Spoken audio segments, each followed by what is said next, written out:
All right, and we are all set up to go with the second speaker, Kenny Paterson from Roll Holloway, speaking about countering cryptographic subversion. Okay, thank you very much, Tanya. Good afternoon, everybody. Welcome to the conference.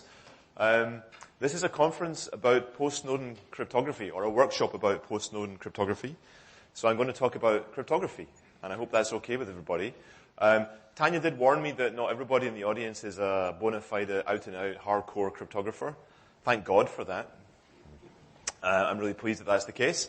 And so I'm not going to get massively technical here. I'm going to talk about some of the research that's going on in this field, but at a fairly high level. And I will judge how much depth to go into as I see your heads fall onto your laps or your eyes drifting off to your laptops accordingly. So we'll dynamically adapt the talk as we go along. At least we'll try to. And I would also say that I'm in a slightly strange position here in that there are lots of people in the room who know a lot more than I do about this stuff. So I will do my best to be accurate, but I expect there are people here who will not hesitate to put their hands up and say, "You're talking bullshit, Kenny. It's not like that, it's like this." Jake, are you here? So Jake, feel free to interrupt and contradict. I'm looking forward to that. I'm also looking forward to the discussion afterwards. So let's go ahead. You wanna start already? Okay. So let me just move this mic up a little bit. So let's talk about this new adversary we have to deal with, the post-Snowden adversary. Here's a picture of Snowden. You can applaud now if you like, or you can boo. Okay. So we've seen the emergence of a new adversary in general terms, but specifically a new cryptographic adversary that not many people considered before. Okay. So this is an adversary that's actually capable of far more than we had previously allowed for in our security models in general terms. An adversary is capable of subverting our cryptographic algorithms, subverting our cryptographic standards, and also subverting deployed systems. This is a much more powerful adversary than we normally have to deal with. It's also an adversary who is engaged in what Bart Pernille has called offense in depth. I credit that to Bart because I first heard it from him, but if somebody tells me it goes back earlier, I'm happy to attribute credit. So normally we talk about defense in depth. We're going to deploy firewalls. We're going to deploy intrusion detection. We're going to have access control. We're going to have authentication. We might even use cryptography. Well, now our adversary is also trying to find every avenue for attacking our system. And if one avenue doesn't work, he'll try another, and he'll develop 5 or 6 of them in parallel and have them all in reserve in his back pocket for when he needs them. Okay? So our fluffy cartoon pictures don't really describe this adversary very well. Okay? And, I'm guilty of having little devils with horns in my talks. Phil Rogaway has educated me this is the wrong way to think about our adversary. And it trivializes the adversary to draw little cartoons. So let's stop doing that. Okay, so what is the nature of the subversion? What kinds of things do we know are going on? And what can we do about it? How can we try to stop it? Now, I'm making an implicit assumption here. Well, let me make it now explicit. I think we should try to stop it. And maybe that's not obvious for everybody. So before we go a little bit further, let me say something about my personal position in all of this debate, because maybe it's not entirely clear to everybody. Here's a picture. The man on the left is President Barack Obama, Nobel Prize winner for peace. All-round good guy. The guy on the right is, unfortunately, my Prime Minister. And I am British, and I have to admit that today. And what he said in January 2015 was the following, and it's a direct quote. Okay, so I'll read it out because it is a direct quote. "In extremis, it has been possible, to read someone's letter, to listen to someone's call, to listen in on mobile communications. Are we going to allow a means of communication where it is simply not possible to do that? My answer to that question is no, we must not." Okay? And this kind of statement is, in a rather insidious and quite well hidden way, reflected in the legislation that's currently being discussed in the UK Parliament. Okay? This idea that the government in extremis should always have some kind of backdoor, some kind of ability. The unfortunate thing is that David Cameron was not very well briefed. And there's this thing called unbreakable encryption. It exists, and we can't uninvent it, and it's not going away. Okay? I actually think that David Cameron perhaps went a little bit off message when he gave that statement. Perhaps he deviated a little bit from the briefing that he had had. So here's a little bit of information about my position. There's a quote, I think it's anonymous, I'm not sure exactly where it comes from. If you outlaw strong cryptography, then pretty soon the only people using strong cryptography will be the outlaws. Okay? I think that sums it up pretty well. Another thing I sometimes say, the crypto genie is out of the bottle, and he's not going back in again. Right? This is to do with this advent of unbreakable encryption and the kind of democratization of cryptography.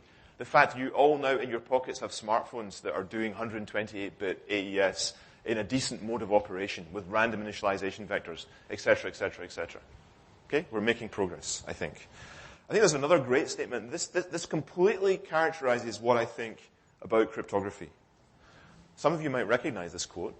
Strong cryptographic algorithms and secure protocol standards are vital tools that contribute to our national security and help address the ubiquitous need for secure, interoperable communications. This perfectly summarizes my position on why we need strong cryptography. It's from the NSA, August 2015. This was the opening paragraph in the statement that they made about the need to transition to post-quantum algorithms. The ECC was bumping up against advances in quantum computation, unspecified advances in quantum computation, and that we need to start transitioning now, and that this document would lay out a transition plan, etc., etc. Actually, that document didn't lay out any kind of transition plan whatsoever. It just created a lot of fear, uncertainty, and doubt. And what we must do as a community is, as much as possible, resist giving in to FUD. Right? There's a lot of FUD around here. However, I think this is a very useful paragraph to quote. Anytime you talk to your elected representatives, your congressman, your member of parliament, your European member of parliament, whatever, you can quote to them, the NSA believes this, right? Exactly what we all believe too, I hope. Okay, so that's my personal position. I think strong cryptography is with us. I don't think it's going away, and I think it has very positive aspects for society. So, now let's talk about Snowden and the Snowden revelations. In fact, it's slightly disappointing as a cryptographer. The Snowden revelations have not really told us that much about what the cryptanalytic capabilities of NSA and GCHQ are. I'm not the first person to say this. I think the first person to publicly say this was Bruce Schneier at the Real World Cryptography Conference in New York in 2014, I think. He made this statement from the stage. We didn't actually learn that much. And we still haven't learned that much. I'd like to know more. There's a statement about there having been a significant cryptanalytic breakthrough in 2008, 2009. We don't really know what that refers to. Speculation would be something like advances in solving the discrete log problem, or maybe some cryptanalytic capability against the RC4 stream cipher. We don't really know. Come use the mic.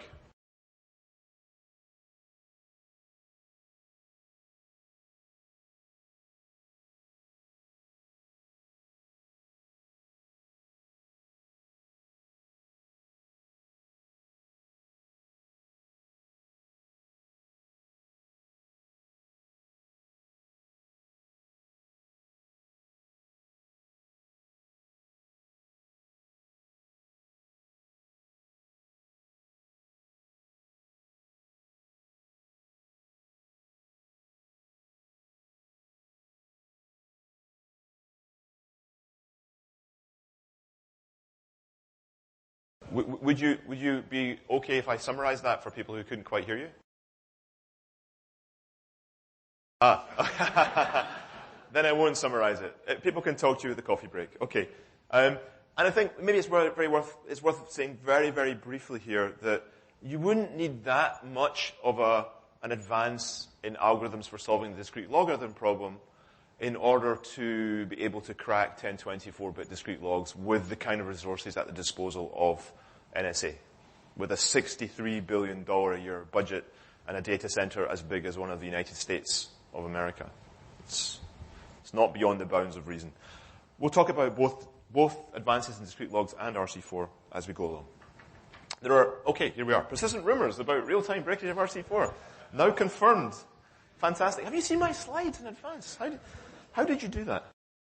Surveillance. There's also direct statements in the Snowden revelations about the ability to break certain unnamed VPN products. We don't know what they are, I believe. And then there's Project Bull Run, which the New York Times eventually reported pertained to the backdooring of the dual elliptic curve DBRG, or PRNG. Jake?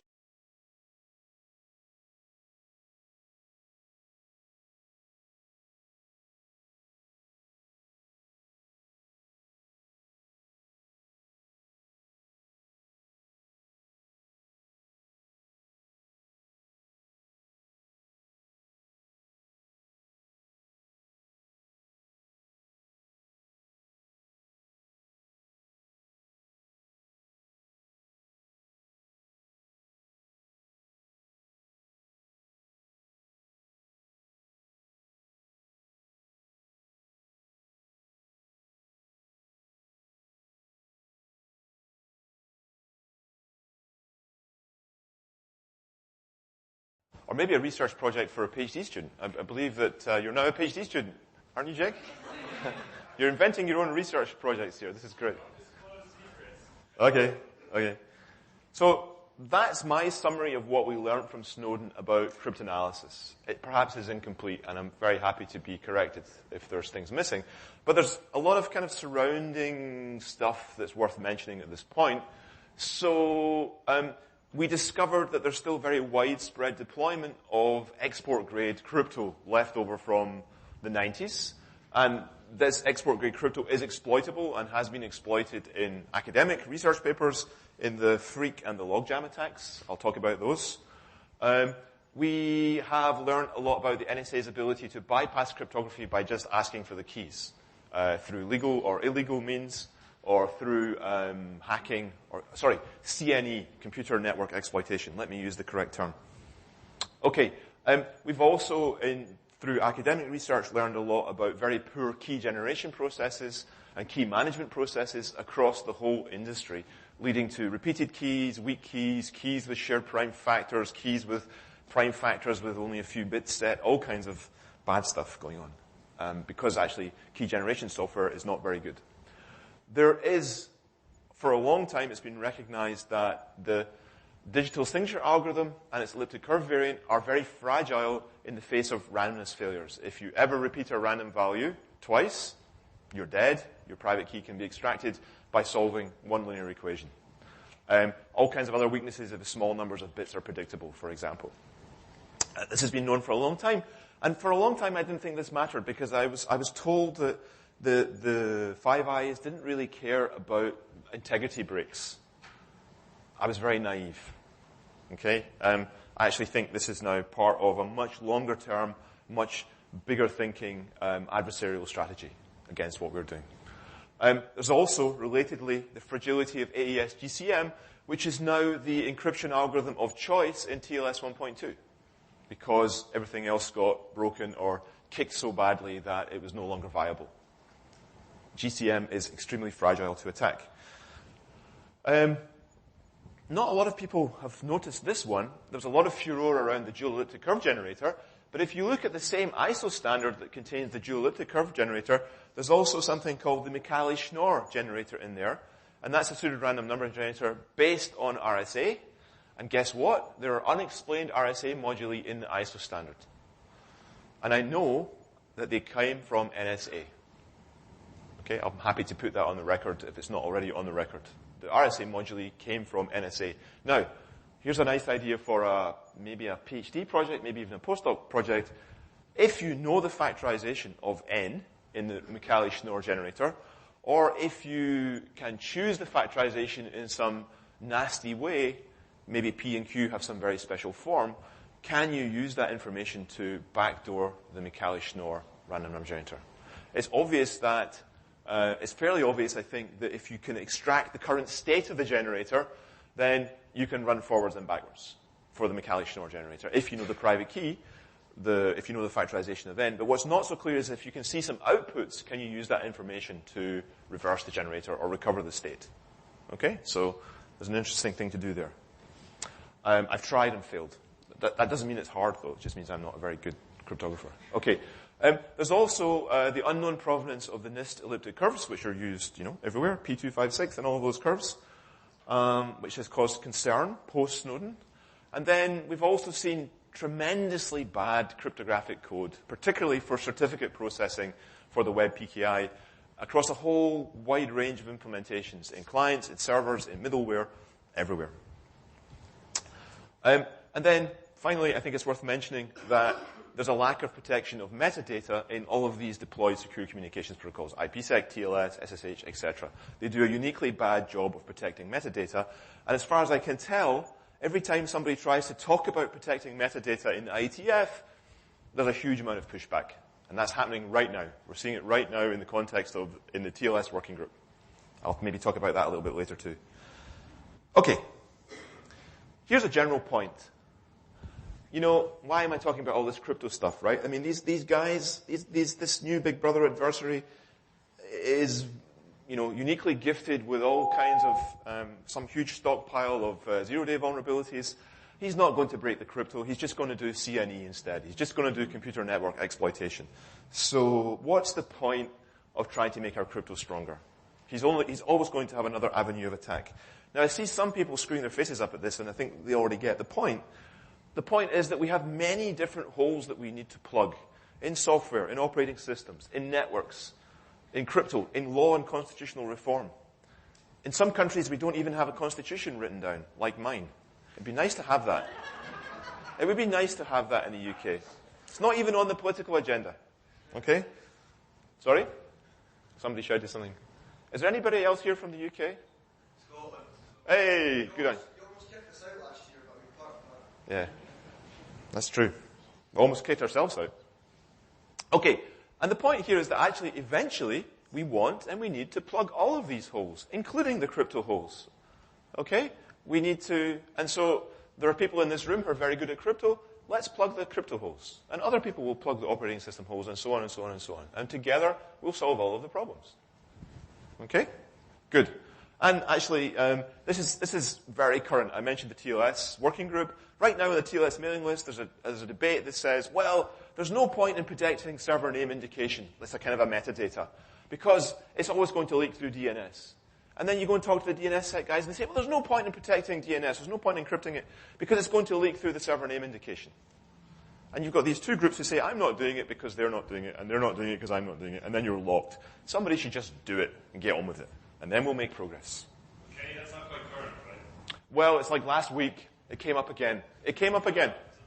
We specifically formed a working group of the DNS. Okay. That's good. Jake. Okay, since now we're not talking about classified programs, I'll use the microphone so that my advisor doesn't kill me. Exactly the situation you're describing is happening on these lists. I've been arguing on these lists about this and constantly I get lots of private hate mail for this, which is kind of amazing. But even on the lists, I would say it's pretty bad, where you have vendors who collaborate with the NSA, Akamai, for example, and other vendors like Cisco, who built the Great Firewall of China and the Golden Shield Project to track down dissidents and religious minorities. And those guys say, oh, you know, this is going to be a big problem for us, and it's a problem over here, and it's a problem over here. And in each of those working groups, they try to sabotage it. Mm-hmm. So DNS for privacy is going to use TLS. And TLS will leak a DNS record, which is a selector. Yeah. And the reason is because we haven't formalized what these adversaries look like. Mm-hmm. And we don't have something like IND-CCA for surveillance. Right. We don't have a game we can play where we can say this is a problem with this protocol. And now you're on my last slide. So let me get to my last slide. But that's a really serious problem. And if everyone in this room joined the IETF lists and said, that's my second last slide. Great. Great. Well, do you want to come and... You've seen my slides, haven't you, Jake? You've seen my slides. No, you're absolutely right. Thank you. Thank you for the intervention. Okay, so let's get started. That's what I'm saying here. Okay, so what can we do? We've talked about the problem. Let's talk about some of the solutions. And this is my illustrative list written on the train this morning coming from Darmstadt, so it's certainly not a definitive list. It's the things I could think of during a train journey. And that tells you how much preparation I did. Sorry, Tanya. What we can do, and this actually helps in a kind of weird way, we can definitively break those algorithms and protocols that we suspect to be weak. And we can publicize that work relentlessly. In other words, we can do cool research and then promote it on Twitter, at workshops, at conferences, in room sessions, in the IETF, in the CFRG, whatever. And because that moves things forward. And I'm going to give you some examples of that. We can try to participate meaningfully in standards development organizations, SDOs. Although, as Jake has said, it's difficult because actually the adversary is quite powerful. and we can try to make better standards. And some people are doing that. And we can also produce free, strong, fast, developer-friendly cryptographic implementations. Okay? Crypto that's easy to use for your standard out there in the street developer who is not a crypto expert. He might have taken a course on crypto 15 years ago and not understood anything. That's my experience of teaching crypto. Well, yeah. Good. Okay, so let me talk about definitive breakage first. And here I'm going to talk about 3 examples. I'm going to talk about RC4, which I know something about. I'm going to talk about Joule EC, which I know a little bit about, but other people here in the room know a lot more about. And then I'm going to talk about export cipher suites for SSL TLS.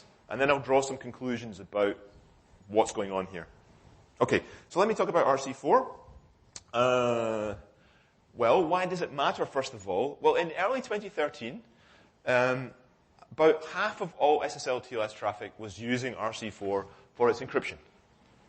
Okay? That was in early 2013. That's based on something called the ICSI Certificate Notary Project run out of University of Berkeley, California, who monitors what's happening in their local networks. And it's slightly skewed because it's university traffic mostly, and so it's maybe not fully representative of the internet at large. But 50% is a good starting point to think about. Breaking news, RC4 is no longer a state-of-the-art stream cipher. I hope that's not a surprise to anybody here. So how did this get started? And this is my recollection of how this project got started. And I'll be contradicted if I'm wrong. At Eurocrypt 2012, I had a chat with Dan and Tanya.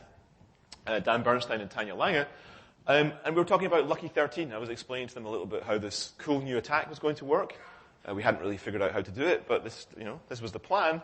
And this was an attack against CBC mode in TLS, which was the other way of using TLS to do encryption. And Dan, as I recall, said, well, what about RC4 then? That's the only other option there is. If once you've done that, why don't you look at RC4? And of course I didn't. And then at RWC 2013, so this is roughly 7 months later, Eric Rescorla from Mozilla Foundation said, in his talk from the stage, CBC is bad because of Beast, because of Lucky 13, but we've still got RC4. Yeah, it's okay. And that's a rough paraphrase of what he said. I think we can probably track down his slides if we need to. So then Dan sent me another email in the middle of the talk saying, well, what about RC4 then? Come on, Kenny. Let's do this. And then we just started looking at the literature, and we found out the literature didn't quite give us what we wanted, so we did this. And this is basically looking at the keystream distribution for RC4 based on 2 to the 45 keystreams. So that's 32 trillion keystreams, and you compute the statistics, and you get a pretty picture which basically says RC4 is bad. That's what that slide says. Okay? Basically. At least in the first 256 positions. And in fact, it turns out that there are long-term biases in RC4 as well. It's a pretty dreadful stream cipher by modern standards. In its day, yeah, nice job, Ron Revest. But not by modern standards. Okay, 2 to the 45 is a big number. That took some months of computation, and it's a good job that Dan doesn't have to pay his electricity bills himself. So let's see. Okay, so the idea here was to break RC4 in the TLS context, and then to break it again, and to break it again, and to keep on breaking it harder and harder until people pay attention to you. So our first paper was published at Usenix Security 2013, and for technical reasons, we couldn't really use these nice big biases. We were forced to use something called the Flurer-McGrew biases. These have been known since 2000. And our attack required 2 to the 34 encryptions and took 2,000 hours to recover a session cookie, a 16-byte session cookie, say. Not that threatening, right? But it's a direction of travel. It draws a baseline and says, RC4 is not looking that clever anymore as an encryption choice. And then by January 2015, the IETF had actually, to its credit, had paid attention to this and had got around to publishing an RFC, which prohibits the use of RC4 cipher suites. Basically says, don't use RC4 anymore for TLS. And around the same time, other research was being done, including by my team, and also by Van Hoff and Pisens from Catholic University Leuven, and basically improving the attacks. So we went from 2,000 hours to 350 hours to 75 hours. Okay? And now you can see the direction of travel, right? It's heading towards 0. Well, actually, the techniques that we're using in these papers are actually running out of steam, and I don't expect any significant improvements on these numbers. but I'd love to be surprised. And then September the 1st, 2015, in a strangely coordinated announcement, Microsoft, Google, and Mozilla all announced that RC4 will be fully disabled in their browsers in early 2016. So we've gone from January 2013 to early 2016, so that would be 3 years, and the amount of TLS traffic has gone from 50%, and currently, today, it's about 7%, according to the ICSI certificate notary. And I hope that that number will continue to head down. The amount of traffic will continue to head down over time. Okay, so much for RC4. And I'll come back in a few slides' time and try to draw some more general lessons from this. What about this dual elliptic curve DBRG? Everybody here familiar with it? A few of you? Okay, good. I'll try and give a bit of an overview in case you haven't. What makes me really laugh about this artwork is taken from the NIST standard. Those guys are terrible artists. They should employ some decent graphic designers, right? I guess federal budgets, blah, blah, blah. Anyway, this is an absolutely terrible random number generator. It's slow. It has biased output. And it's clearly backdoorable. Backdoorable is not a real word. It's a word I've just made up. But it means capable of being backdoored, right? And in fact, this was pointed out pretty early on by Shumov and Ferguson from Microsoft Research at the Crypto 2007 rump session. So we've known for a long time this is not a good idea. What makes it attractive is that you can say, well, this generator would be secure, assuming the elliptic curve discrete logarithm problem is hard. Okay, so you've got some kind of number theoretic guarantee for your crypto. That's a good thing to have, right? And it's actually then in the NIST standard, it's also in an ISO standard, along with more sensible options, like using counter mode of AES with appropriate seeding, for example. So no one would use this, right? It's slow, it's biased, and it's obviously backdoorable. Well, unfortunately, the world doesn't work that way. And the New York Times, eventually in September 2013, I think, reported that NSA had actually backdoored the generator. So not only was it backdoorable, in the sense that if you set up the parameters in the right way, it would have a backdoor. It actually was set up in such a way that it had a backdoor by NSA. So NSA supplied critical parameters to NIST, which then NIST incorporated into the standard. Okay? And I can also report that the same is true for the ISO standard. NSA are reported to have paid RSA DSI to make it the default generator in the BSafe crypto library, which means potentially it's being used in lots and lots of places as the default generator. So, okay, and now this is part of this pattern of breaking stuff, breaking it hard and breaking it harder. This is up to this point, oh, well, that's not good, but is it really exploitable? And then there's a beautiful paper with a lot of authors, Shekaway et al., that was published at Usenix Security, and basically compressing an entire paper down to a couple of bullet points. What they did is they showed that Julie C, as deployed, is exploitable in the context of the TLS protocol, with a variable amount of effort depending on exactly how it's integrated into the TLS protocol, depending on the library, depending on the version. And this attack would lead to complete key recovery for TLS sessions with moderate computational effort in many cases. Now, to do this work, they had to do extensive reverse engineering. They had to do software analysis to identify where the dual elliptic curve algorithm was being used. They had to do IPv4 address space probing, the entire address space, to find all the servers that might be vulnerable, so on and so forth. So there's a massive amount of effort involved here to test a simple hypothesis. Is this generator being used in practice? Is that substantially accurate? The webpage is better. Bull run. Ah, okay. I apologize. I don't have the bull run. Okay. I think I have it later, though. So there's a summary, which does not represent the views of all of the authors of the paper at juliec.org. Good. This work, this technical work here, in combination with the reporting, eventually led to quite significant political consequences. There was a review panel set up called the VCAT review, and there was a reevaluation of the relationship between NSA and NIST. And I believe that NIST now has at its disposal, or is going to have at its disposal, a greater budget to hire proper cryptographers to write cryptographic standards, so that NIST becomes less reliant on NSA for advice. Comment. The other thing that is really Come to the mic. Susan Landau, and I can say my name. The other thing that's really important is that NIST is not allowed to put anything into a standard without having a written comment from somebody, so it's traceable. Verbal comments are no longer change things. So there's a much better audit trail for the genesis of NIST standards than there would have been previously. Thank you. Thanks for that contribution. Okay, let's now turn to export cipher suites for SSL TLS. Here's a partial list of them. Aren't they wonderful? RC4 with 40-bit keys and MD5. RC2, I don't even know what that is. DES with 40-bit keys, etc., etc. So these were introduced in the 1990s in the era of export control. This is, Crypto Wars Part 1 stuff.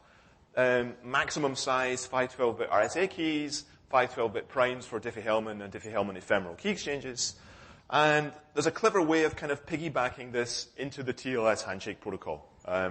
I'm sort of assuming you're roughly familiar with how TLS works, right? You use public key crypto in the initial phase to set up some session keys, and you might use RSA encryption to transport the master secret across, or you might use a Diffie-Hellman key exchange, and that could involve static values, or it could involve full ephemeral values with signatures. Those are sort of the basic options for TLS.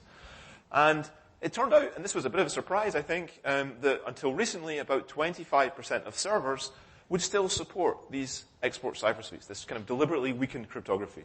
So as a client, if you connected to the server and said, I'd like to use export cipher suites, the server would say, sure, here's my key. Go ahead, make my day. Of course, none of the modern clients sitting in web browsers would ask for export cipher suites. Okay, so, but that's not the end of the story. So let me show you very briefly the freak attack, and maybe we'll skip the logjam attack, although in some ways it's nicer. So here's the freak attack. This is due to Berdouche et al. From Oakland this year, IEEE Security and Privacy. So the client tries to connect to the server using a perfectly legit cipher suite. TLS, RSA, I don't know, some decent AES variant, for example. I use the cartoon. Guilty as charged. Guilty as charged. Yes. So replace that by some snarling beast that, with 3 heads or something, right? The legislature, no. Anyway. Okay. So what the attacker does, the active man-in-the-middle attacker, is changes this initial message from the client that's going to the server and actually asks for a TLS RSA export cipher suite, which the server is kind enough to support. Okay? Now this is going to cause problems later because now we've actually created a mismatch between what the client asked for and what the server saw. But we'll find a way to bypass that in a minute. And then, so back comes the server's message, server hello, the server certificate, and then this special server key exchange message. And in that, the server accepts this request for an export cipher suite, and what it puts in this server key exchange message is its RSA public key, 512 bits typically. That's the biggest it's allowed to be for an export cipher suite. And then it signs some nonces and some parameters in there. And I think it also signs maybe even signs the RSA public key. It doesn't really matter. Okay, so now what the adversary does is he forwards this message, but he changes the server hello back to be the cipher suite that the client originally asked for. Something the client asked for. Okay? But now look, the format of this message here is not what the client is expecting to get. Because it's got this special server key exchange message, which actually you never have in RSA-based cipher suites. Okay? So the client is getting back something that it should not be expecting. And you would expect that a well-programmed client at this point would say, hey, something fishy here. I'm going to not accept that. But, of course, that's not what happens. It turned out that many clients were buggy. In particular, I think OpenSSL was buggy. Maybe NSS was buggy. Somebody can help me here. And what it does is it says, well, I wasn't expecting to see the server key exchange message, but you know what? I'm going to process it anyway. And accept this 512-bit RSA key for the transport of the pre-master secret. And the pre-master secret is a value on which the whole of the rest of the keys, the session keys, all depend in the protocol. Okay? So we got to this point. So now the client will send across something called actually the client key exchange shouldn't be there. Then there would be a CCS, and then this famous client finished message, which is basically the client saying, this is what I saw, this is the cryptography that we've all agreed upon, and it's protected using these session keys, using the master secret. Of course, what the attacker can do is it can take this 512-bit RSA key, it can pre-factor that key into its prime factors, and now it can decrypt and it can get hold of the pre-master secret. And at that point, if it knows the pre-master secret, it can create the correct server-finished message and send that back. And it's actually, in this version of the TLS handshake, it's actually this server-finished message that authenticates the server to the client. So it's created the correct value that the client is expecting to get, at which point the attacker has succeeded in impersonating the server. Okay? So it's a very subtle combination of an active man-in-the-middle attacker doing clever things, coupled with a bug on the client side that it would accept a message here, this special server key exchange message, which it shouldn't really be expecting. Okay. That's the attack. I think I've said most of this already, but let me point to this third bullet point here. How much does it cost to break a 512-bit RSA key? Well, the latest research on this is by Valenta et al., ePrint 2015/1000. I bet they timed putting on ePrint exactly to get that number, right? To get 1,000. I think it's the first ever ePrint that had a number larger than, or greater than or equal to 1,000. Anyway, that aside, the cost is about $50 a pop, give or take, okay, to break an RSA key. If you're NSA with a gigantic server farm in Utah, it's going to take a few seconds, right? If you choose to focus your efforts there. Okay. I highly recommend the paper. It's available online. I guess it's on the SMAC TLS website, and you can get all of the nitty-gritty details of how these attacks work. Logjam, published slightly later, CCS 2015, is kind of similar, but worse. In the sense that it also involves switching to an export cipher suite, but now it's for Diffie-Hellman, key exchange, Diffie-Hellman ephemeral. And the point is here that the server does sign stuff, but the signature doesn't say whether it was an export cipher suite or a normal cipher suite. So basically the signature that's used in the handshake protocol doesn't cover enough of the context to really give the client enough information about what's going on. And so basically the active man-in-the-middle attacker can solve the Diffie-Hellman problem, or the discrete logarithm problem, for some elements g and g to the x, which have been chosen by the server, and then can fake up the rest of the protocol and can do the same kind of thing with the client-finished messages. Okay? Details are in the very nice paper by Adrian et al. I think it's the paper with the most ever authors outside of physics. Okay? Okay. And again, what about the practical impact of this? Well, it's difficult to perform in practice, but it's not impossible. And it exploits two key things, really. One is that servers use a small number of common primes for their Diffie-Hellman ephemeral key exchanges. And the second thing is that for the discrete logarithm problem that you have to solve, you can do it in two phases. A gigantic pre-computation, which you do once for each prime that you're interested in, and then a relatively fast second stage, which is specific to the value g to the x, whose discrete logarithm you're trying to find. And that can be done in their test setup in about 90 seconds. I guess NSA can do it faster. Okay. So that was 3 examples of breaking stuff and breaking it harder. Why am I emphasizing this so much? Well, it gives me a chance to talk about RC4, but also I want to talk about some of the characteristics of this kind of work. Okay? It's actually very hard and messy. It's a lot harder to do than writing another theory paper. Believe me, because I write both kinds of papers. I know. I speak from experience. It requires you to analyze specifications, to look at source code, to reverse engineer stuff, to do lots of detective work to find out, what is the state of deployment in the wild of this stuff, and of course, implement and build a proof of concept, right? POC, GTFO, that's what they say. And it's not traditional cryptanalysis. If you go to a crypto conference, you'll find dozens of papers with titles like breaking 3 rounds of the blah blah cipher with 2 to the 124 chosen plaintexts. This is cryptanalysis of a different kind. It's a new kind of cryptanalysis. I think that makes it really exciting, and it should be very attractive to people to come and do this stuff, but it is difficult, and there's a kind of a startup cost. And you might invest months of effort and not get a result, in which case you don't get a research paper, which is what a lot of academics are motivated by. It's also sort of underappreciated by large parts of the cryptography research community. They don't really get this. That's why we have things like real-world crypto, because that community has kind of divested of itself of any kind of moral responsibility for where cryptography is going. I can't believe I just said that, but I did. okay, I'll defend that later, is sometimes dismissed as being incremental research or not surprising research. So the Lucky 13 paper, for example, was almost rejected from the Oakland conference because the program chair said such a paper would never be accepted to crypto. And then it was pointed out to him that the year before, such a paper had been accepted to crypto. And then there was a whole bunch of other stuff that went on. Long story. Another thing I want to say is that it can take time for this kind of research to actually have an effect. It doesn't necessarily happen overnight. Look at the RC4 stuff. The first work was done in sort of January, February. I think we announced it in April 2013 at the FSE conference in Singapore. Dan gave his invited talk and made it one of the centerpieces of his talk. And it's taken more than 2 years to get to where we are now. 2.5 years to get to the point where we're down to 7% of traffic. Likewise, with the dual elliptic curve stuff, it's taken less time, but I do believe that was a contributing factor to the VCAT review process taking place at all. Okay. I've been given the 5-minute signal.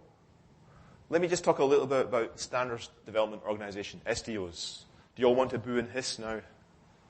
Boo, hiss. Okay. Well, what I encourage people to do is to participate meaningfully in SDOs to make better standards. Because better standards drive better practice. Because companies build products according to standards for very good reasons. Okay? But here, meaningful has a special meaning. It means sustained involvement. You can't just send one email to a mailing list and expect the world to change. You have to constantly be involved in the mailing list and keep making the arguments and keep pushing back on the FUD. You have to be persuasive, and you also have to be respectful. You have to understand that there are people on those mailing lists who don't share your point of view, or who have a vested interest in not agreeing with you, or basically have good moral reasons for wanting to do things a different way. And it's bringing those viewpoints together in a positive way that actually brings about change in standards, at least from my experience. So, you can try to do this, but I don't recommend trying to do it with ISO. It's almost impossible. We tried with something called PLAID, Protocol for Lightweight Authentication and Identity Management. This is an Australian government protocol, and it sucks so badly. And yet, we couldn't stop it being standardized in ISO, despite significant privacy attacks against the protocol. You can read all about it in this paper. I think it's realistic for NIST, and I think we've got some good examples from not too distant history where it's been successful. AES, in the crypto domain, AES, SHA-3, and now they're calling for new elliptic curves. Although NSA has said we don't need new elliptic curves, we need post-quantum cryptography, so I'm not sure where that initiative will go. And I contend that it's perfectly doable for IETF, IRTF, CFRG. So let me say a little bit about that. At this point, Stephen, you should get ready to jump up and grab the mic, because I'm bound to say something wrong about the IETF. So get ready to go. Good. So what is IRTF? Well, IETF, you know, Internet Engineering Task Force. IRTF is kind of the sister organization that tries to do more foundational research work that then feeds into the IETF eventually. And CFRG is the Crypto Forum Research Group. So everything in IRTF is called a research group. And so you might want to just call it the Crypto Forum, but you can't. It has to be the something research group. Okay, that's why it's got this ungainly name. And it's working in all kinds of interesting cryptography. In particular, about 18 months ago, we had a request from the TLS working group in IETF, please give us better curves. Please give us curves that are more efficient to work with, that are better protected against implementation errors, and that are not the NIST curves. But that was actually, the third thing there was definitely the third priority. Okay? And we're now starting to gear up for work on looking at post-quantum primitives, because we hear all of these rumors about the coming of the quantum computer. Of course, we have physical meetings 3 times a year alongside IETF in all kinds of exotic locations. But it's actually not necessary to go to those meetings to have an effect. The main business of CFRG happens on the mailing list. And we'll have polls there, and we'll have lots of discussion. So come along, get involved. Anyone can join, but be ready for vigorous discussion. Be ready to have your ideas challenged. Be ready for very smart people to argue with you and push back against your viewpoint. But we definitely need more help. We don't have enough people who really understand cryptography involved in that process. I'm about to get cut off. Okay. 2 more slides, if that's okay, Tanya? Oh, okay. I'm on 43 minutes, according to my clock. What am I on according to your clock? Much more. The recording has been going for 45 minutes and 5 seconds. Okay, then let me skip effective cryptographic implementation, because I don't know anything about it anyway. All right? All I was going to say is that, we're really bad at this. We really suck at things like certificate processing, for example. Look at all these horrendous bugs. Here is the Apple go-to fail. If you've never seen the code before, there it is. That one line of code renders completely ineffective all of the certificate processing in pretty much all of Apple's products. It's fixed now, but that's it. Right there. That's the, right there. Okay. You can see it. It's right there. And you can, okay. So let me make some closing remarks before Tanya really starts getting anxious. I said I would say something about theory. I think theory does have a role here. But let's not invent new theory for theory's sake. Please. Please, God, let's not do that. That's what academic cryptographers do, largely. And I'm trying to, encourage us not to do that. There's a beautiful essay just published last week by Phil Rogaway called The Moral Character of Cryptographic Work. Recommended reading. I think it's a great read. And to close, often we have squabbles cryptographically. Cryptographers are very, very, very passionate people when it comes to cryptography. They really care about getting the details right. But let's keep in mind that what unites us in what we're trying to achieve here is much, much more important and much stronger than the things that divide us. So let's work together instead of fighting each other. Thank you very much.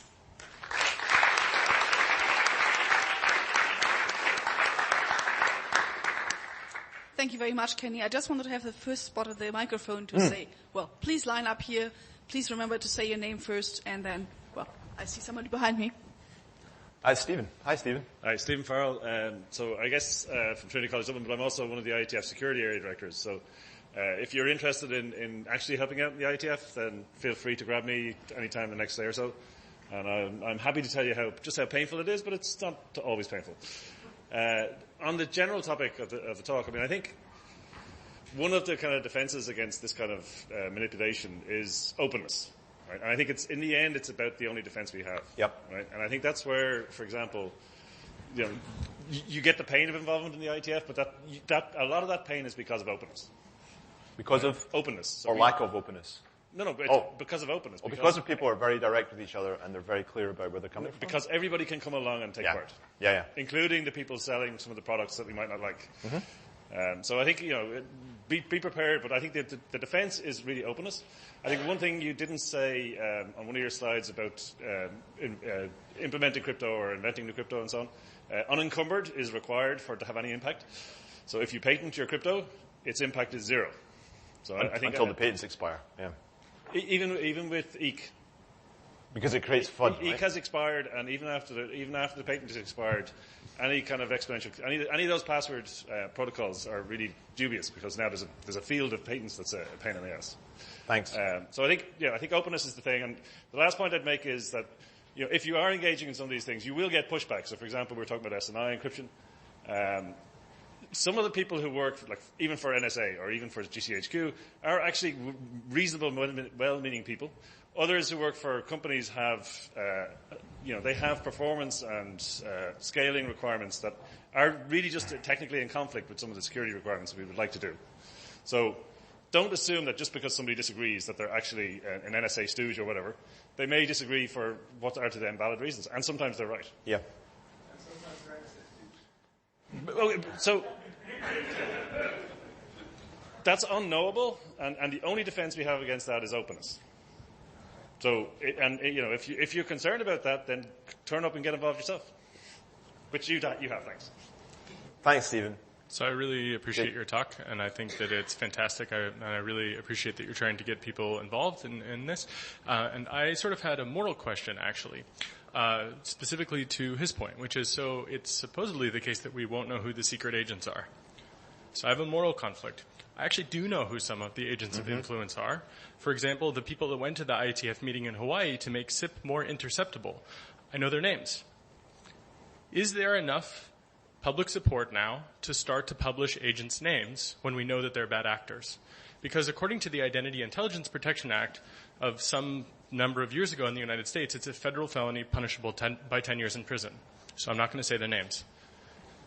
But maybe we can change that. And maybe we can actually work towards disclosing that information. Or maybe what we can do is look at who contributes to it and see what their contributions really are and trace it back. So people who are involved in standards which turn out to be backdoors, maybe we should assume that we can't have good faith with them, knowing that there are certain agents of influence. But I actually don't know what the right answer to this is, and I feel bound about that. But there are bad actors in the IETF who I think are paid to do that, and there are good actors that are paid too. And sometimes, weirdly, the affiliation doesn't match up as you think it is. So my question to you is, what do we do with these spies? And that's not an easy technical thing, but maybe you have a suggestion for what I should do, other than leak it to WikiLeaks, which is not an option also because it's like single source. Well, I don't have an answer. I'm sorry, Jake. I mean, I would salute your bravery in everything that you've done in this discussion. I'm not as brave a man as you are. And I don't want to go to prison for 10 years. 10 years is that's way less than what I'm looking at. Yeah, I know. So then 10 years? So that's Saudi Arabia. You should name them. No, I don't think it's something I can speak to right now. I need to think about an answer. Okay. I don't have anything I say would be to trivialize the issue. So I need to think if anybody has an answer to that question, I definitely think it would be interesting to talk about that because the other question is if people did such an act, if people would be behind them or not. Because people love to protect spies. And maybe that's a thing we want to change. Yeah. Thank you. Michael Jack. I was just wondering if you had any thoughts on the way about which the UK would go about implementing this ban on crypto, right? Because they don't have the same reach as the US government does, because Facebook and everyone doesn't live in the UK. And obviously we can't uninvent strong crypto, so more of a forcing Facebook, Twitter, etc. to hand over keys for data at rest was where I was going, but I just wondered if you had any thoughts on that. Thank you. Thanks for the question. I think it's a great question. What could the government of the UK actually do if they wanted to enforce this no strong crypto policy? They could make it illegal under the law, but I think there's enough strong voices in the UK to stop that from happening. So the capability to require service providers to decrypt everything or to prevent the use of strong cryptography is actually not very well specified in law at the moment, and I don't think it's getting any better specified in the new law. Do you want to come back on that? Maybe you know more than me. I've actually seen a number of come to the mic. I've actually seen a number of people who work for ISPs who have been basically bitching about how they're actually going to implement this, because it turns out it's really difficult to just say someone went to Facebook once. Sorry, just to add to this as well, I don't know if you saw the recent Telegraph article by David Cameron's advisor. No, I didn't. I thought you were going to name a Daily Telegraph journalist who wrote about cryptography without knowing anything about cryptography. Well, interestingly, her undergrad was English and her master's was poetry, and she's writing in the Telegraph about that. So whatever. Yeah, I mean, we definitely need to raise the level of the debate, and I think she provoked a little bit of a Twitter storm. I don't remember the unfortunate journalist's name. But she seemed to say something like in her defense that, why should you have to know something about a subject before you write newspaper articles about it? And I thought that said more about the Daily Telegraph and its editorial control than it did about her. I think it's really sad that actually the people who are making these decisions, the MPs who are going to be voting on this stuff, are not particularly well versed in the ins and outs of, Diffie-Hellman key exchange and ephemeral keys and all that kind of stuff. So one of my jobs is to try and reach those people and educate them, but it's not easy to do. It's not easy to do, for sure. Thanks for the comment. Hi, my name is Chris Segoyan. I work for the ACLU. So the IETF is actually really good in comparison to many of the other standards bodies that we have. And so, when you think about the standards bodies that create the specs for things like the protocols that are in our cell phones, like ETSI, those groups are way more closed. They're dominated by people in industry. Academics are not really invited to join the party. And at those organizations, law enforcement have a seat at the table. And I'm not talking about like the cloak and dagger stuff that Jake was discussing where they, NSA people show up with different hats. Like there are straight up disclosed law enforcement seats at the table. One of my hobbies is looking through LinkedIn. It's a really fun hobby. And last week I encountered the profiles of a couple guys in the Washington D.C. area who are tech consultants who represent the FBI's interests at Cable Labs, the forum that creates cable modem standards, and other GSM related specification groups and others. Yeah. As long as law enforcement have a seat at the table at those fora, we shouldn't be surprised when the protocols are stacked against us. And I understand that portions of the government have a role. I think that it's perfectly reasonable for NIST to be present, or for someone charged with protecting networks to get a seat at the table. But law enforcement are not there to make sure that their own networks are secure. Mm-hmm. They are there to make sure that those standards and protocols can be intercepted. Mm-hmm. And so I actually think, I'm not saying we should engage in a witch hunt where we say, are you secretly working for the FBI? But if you have an FBI email address, maybe you shouldn't be present at one of these, maybe you shouldn't be participating. I just think that it's maybe time to ask whether law enforcement should have that kind of invited role in the standards that we're all using. Okay, thank you for the point. A very brief response to say that ETSI in particular, for cryptographic algorithms, not protocols, but the lower level algorithms, does have a security algorithms group of experts, or SAGE. And actually there's some quite strong academic involvement in that body, because they have experts, but they also require expert review of their algorithms before they choose exactly the ones they want. Now, the state of GSM, UMTS algorithms from 10, 15, 20 years ago is very sad, but the more modern algorithms are actually a lot stronger. That does not address your point about lawful interception and having the seat at the table, but it's just to say that the algorithms themselves are not too terrible these days, if you have them available in your phone. Susan Landau, and I just want to make the point that we need to be a lot more nuanced about law enforcement and national security. We got AES because Brian Snow, who was technical director of information assurance at NSA, pushed to have the technical working group at NSA be from information the joint technical working group between NIST and NSA be chaired by the information assurance people rather than the SIGINT people. And that changed things starting in 1995. It's not always that way with information assurance. Margaret Salter, who was technical director sometime later, was the one who pushed extended random, which makes dual ECD RBG even worse. Yep. But we need to have a nuanced discussion about it. And when you get things like an op-ed in the Times by Hayden, who was the retired NSA director, Chertoff, who was the retired DHS secretary, saying we need strong crypto, that is really useful for our side. Well, so demonizing these guys is not a useful thing. And I'm not saying you're doing it, Kenny. No. But we need to think how to pull these guys in.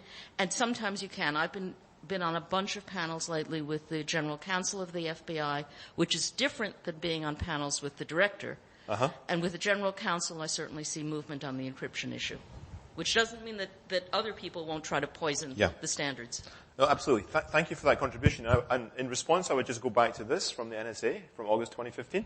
NSA has a dual role. They're there to protect, America, and also to break into other nations' communications and whatever else they do. So, well, we can pull them to our side, we win. Tanya Lange, one small comment. I think yes, there's a difference between people who identify as law enforcement or NSA and people who are not identifying, playing a company or university person, are actually playing the role. Yeah. That's not what I wanted to say. I wanted to say thank you very much for your talk. We're running a bit behind schedule, but I think the coffee break is important for people to interact. So we'll start again at 5:15. Please try to be here on time, 5:15, Phil Zimmerman. And please join me in thanking Kenny for his talk. Thank you.